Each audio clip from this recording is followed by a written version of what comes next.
दोस्तों, स्वागत है आपका update bye Rahul YouTube channel पर। चैनल पर नए हो तो सब्सक्राइब कर लेना और नीचे टेलीग्राम का लिंक दिया है उसे ज्वाइन कर लेना, क्योंकि सारी अपडेट मैं वहीं पे करता रहता हूं और सारा डेटा मैं वहां पर डाल देता हूं। तो चलिए यहाँ पर आज कटअप के बारे में बात करने वाले हैं। एग्जाम आपने दे दिया होगा और हाँ, कुछ डिटेल में एनालिसिस यहाँ पर करने वाला हूँ। यहाँ पर आप देखेंगे एक कैंडिडेट है मैंने जिनका डेटा लिया है, उनकी 733 रैंक है। 78,580 कैंडिडेट अब तक रैंक गुरुजी के वेबसाइट पर पार्टिसिपेट कर चुके हैं। और यहाँ पर आप देखेंगे इनकी रैंक जो है रैंक 1 है। सिकंदराबाद जोन की मैं बात कर रहा हूँ पर्टिकुलरली, यानी और कहीं नहीं, सिकंदराबाद बोर्ड की मैं बात कर रहा हूँ। यहाँ पर ओबीसी कैटेगरी में इनकी फर्स्ट रैंक है। जाहिर सी बात है, जब यूआर में फर्स्ट रैंक है तो ओबीसी में भी फर्स्ट रैंक ही रहेगी। ओवरऑल यहाँ पर आप देखेंगे रैंक, ओवरऑल क्वालिफाइड रैंक इनकी है 716, यानी जितने लोगों ने क्वालिफाइड किया हो उसमें से इनकी 716 रैंक है क्वालिफाइड कैंडिडेट में। यानी जितने लोगों ने 78,000, आपने देखा कि 78,000 करीब में स्टूडेंट ने पार्टिसिपेट किया है, उसमें से मात्र 47,000 स्टूडेंट क्वालिफाई कर पाए हैं। बाकी कैंडिडेट मतलब ट्रेड में ही फेल कर गए हैं। यहाँ पर आप देख सकते हैं जैसा कि ये डेटा है। और यहाँ पर चलिए इनके स्कोर आपको दिखाता हूँ। तो ये देखिए, ये इनके ट्रेड जो इलेक्ट्रिशियन थे, और यहाँ पर आपको मैं दिखाना चाहता हूँ। तो इनके स्कोर देखिए 92 थे और 93 किए थे, केवल एक गलत थे। उसके बाद यहाँ पर 44.69 इनके बन रहे थे ट्रेड के अंदर। तो चलिए आगे मैं और भी डेटा पर बात करता हूँ। ये मेरा टेलीग्राम चैनल है, इसे ज्वाइन कर लेना। मैंने यहीं पर सारी डिटेल को डाल दिया है।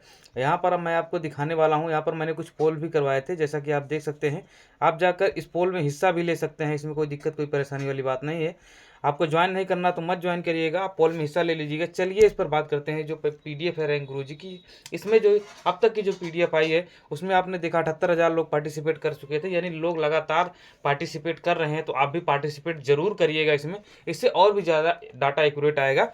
यहाँ पर आप देखेंगे 72,000 स्टूडेंट ने एग्जाम दिया था, उसके बाद 28,000 नॉट क्वालिफाइड थे। लेकिन ये आंकड़ा और भी बढ़ता चला जा रहा है, यानी कहने का मतलब लगभग मैं कहूँ तो अब तक 40% स्टूडेंट नॉट क्वालिफाइड हैं ट्रेड के अंदर ही, यानी वो ट्रेड ही क्वालिफाई नहीं कर पाए हैं। तो आगे के एग्जाम क्या देंगे। और इसमें से लगभग 2,81,000 कैंडिडेट को बुलाया गया था। मैं डेटा पे बात करूंगा और किसी चीज़ पे नहीं।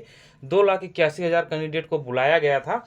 और यहाँ पर जो अभी 90% लोगों ने एग्जाम दिया है, यानी 2,81,000 के आसपास बुलाया गया था, तो लगभग 90% लोगों ने एग्जाम दिया है। तो उस हिसाब से आप देखेंगे, अप्रॉक्स मैं मोटा माटी बात कर रहा हूँ, तो लगभग 2,55,000 के आसपास कैंडिडेट ने यहाँ पर एग्जाम दिया था। मैं ऐसा मान सकता हूँ कि लगभग एक्यूरेट तो डाटा नहीं है, लेकिन 2,90,000 लगभग दिया था, जैसा कि माना गया है। तो लगभग 2,55,000 कैंडिडेट ने आपका एग्जाम दिया था। उसमें से भी अगर आप इसका 2,55,000 का अगर आप इसका 60% निकालेंगे तो कहीं ना कहीं ये आंकड़ा और भी नीचे जा रहा है। यानी कहने का मतलब लगभग ये 1,55,000 और 60,000 के आसपास पहुंच रहा है। यानी 1,55,000 60,000 के आसपास कैंडिडेट ये ट्रेड को क्वालिफाई कर रहे हैं, ऐसा इस डेटा के अकॉर्डिंग। क्योंकि लगभग आप देखेंगे 80,000 स्टूडेंट पार्टिसिपेट कर चुके हैं।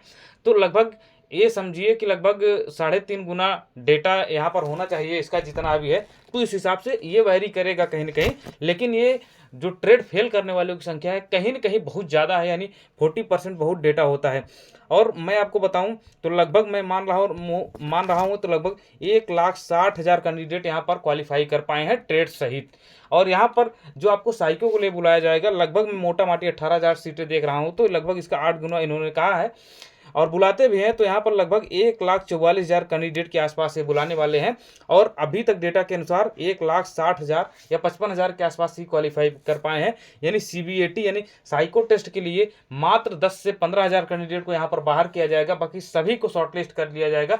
मुझे ऐसा लगता है कुछ बोर्ड ऐसे होंगे जहाँ पर कैंडिडेट्स की संख्या कम हो जाएगी, जैसे कि आरआरबी चंडीगढ़ में मात्र वहाँ पर सीबीटी 2 के लिए 10 गुना ही बुलाया गया था। तो सोचिए अगर उसमें से ट्रेड 40% फेल किए होंगे तो जाहिर सी बात है मात्र 6 गुना कैंडिडेट ही क्वालिफाई कर पाए होंगे। तो यानी सोचने वाली बात है मेरे भाई कि 8 गुना बुलाना चाहिए, यानी लगभग सभी स्टूडेंट को चंडीगढ़ बोर्ड में सभी को बुला लिया जाएगा साइको के लिए।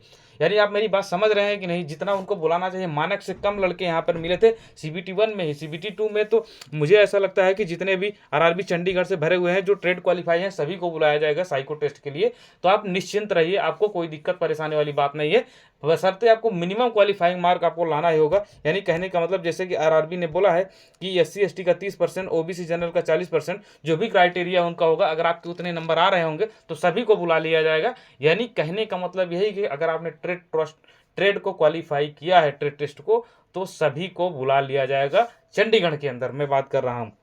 यहाँ पर बताऊँ तो बहुत सारे लोगों के मन में कन्फ्यूजन है कि ट्रेड टेस्ट में मतलब कितना स्कोर चाहिए, तो मैं आपको बता दूँ 26.25, यानी अगर आप इसके ऊपर बन रहे हैं 26.25 के ऊपर बन रहे हैं, यानी अगर मैं कहूँ अगर आप 75 का आप 35% निकालेंगे तो लगभग मेरे हिसाब से वही आएगा 26.25 के आसपास में। अगर आपके इतने स्कोर बन रहे हैं तो कहीं ना कहीं श्योर आप सेलेक्टेड हैं, यानी आपको मतलब सेलेक्टेड का मतलब ये है कि आप जो है CBT2 क्वालिफाई, CBT2 का पार्ट 2 क्वालिफाई है, क्योंकि यहाँ पर इतने और पार्ट 1 में जैसे बहुत सारे लोग नॉर्मलाइजेशन बोल रहे हैं नहीं होगा, लेकिन मुझे ऐसा लगता है कि अगर नॉर्मलाइजेशन होगा, नॉर्मलाइजेशन तो ऐसे होगा, उम्मीद ये है, लेकिन कहने का मतलब ये है कि जोन वाइज है तो जोन वाइज नॉर्मलाइजेशन होगा, यानी किसी को बहुत फर्क पड़ने वाला नहीं है। अगर किसी जोन की कट ऑफ हाई जाएगी तो हाई ही जाएगी, किसी जोन को लो जाएगी, किसी जोन की तो लो ही जाएगी। उसका कारण ये है कि मतलब जोन वाइज अगर नॉर्मलाइजेशन होगा तो उससे बहुत फर्क नहीं पड़ता, 1-2 नंबरों का 4 नंबरों का फर्क पड़ता है, इससे बहुत ज़्यादा वेरिएशन नहीं आने वाला है। लेकिन नॉर्मलाइजेशन होता है, पार्ट 2 में नॉर्मलाइजेशन नहीं होता है, अभी तक हुआ नहीं है, तो मुझे उम्मीद भी नहीं है कि ऐसा होने वाला है। बाकी देखते हैं बोर्ड क्या करता है, लेकिन अभी ये मान के चलिए कि नॉर्मलाइजेशन पार्ट 2 में तो नहीं होगा, पार्ट 1 में संभावना है, मैं बोल रहा हूँ संभावना है। और यहाँ पर मैं आपको बता दूं, जिन भी कैटेगरी के किसी भी कैटेगरी से आप बिलोंग करते हैं, अगर मैं बात करूँ SC ST से अगर आप बिलोंग करते हैं मेरे भाई, अगर आप पार्ट 2 क्वालिफाई कर गए हैं, यानी अगर आपने ट्रेड टेस्ट, यानी कहने का मतलब अगर आपने ट्रेड टेस्ट क्वालिफाई कर लिया है, तो मेरा ये मानना है कि आपको तैयारी करनी ही चाहिए CBAT की, यानी कंप्यूटर एप्टीट्यूड टेस्ट की, यानी साइको की तैयारी आपको करनी चाहिए।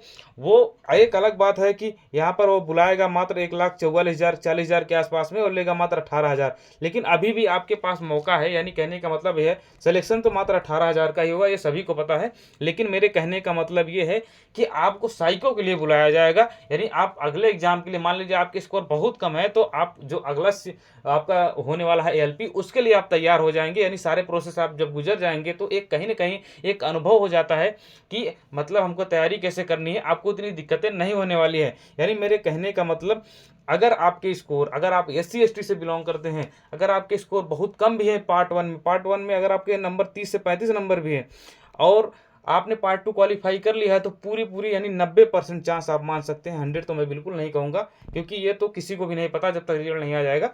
90% चांस है कि आपको साइको को बुलाया जाएगा। तो आप, मैं ये कहूँगा कि अगर आप SC ST से बिलोंग करते हैं, तो अगर आपके 30 से 35 नंबर है पार्ट ए में, अगर आपने ट्रेड टेस्ट क्वालिफाई किया है, तो आपको साइको की तैयारी करनी चाहिए। वहीं मैं बात करूं, अगर आप जनरल OBC से बिलोंग करते हैं, तो अगर आपके 40 से 45 नंबर बन रहे हैं, तो आपने अगर ट्रेड टेस्ट क्वालिफाई कर लिया है, यानी 26.25 से ज़्यादा नंबर अगर आपके ट्रेड टेस्ट में है, तो आपको भी साइको की तैयारी करनी चाहिए, नहीं तो आपको पछताना पड़ सकता है।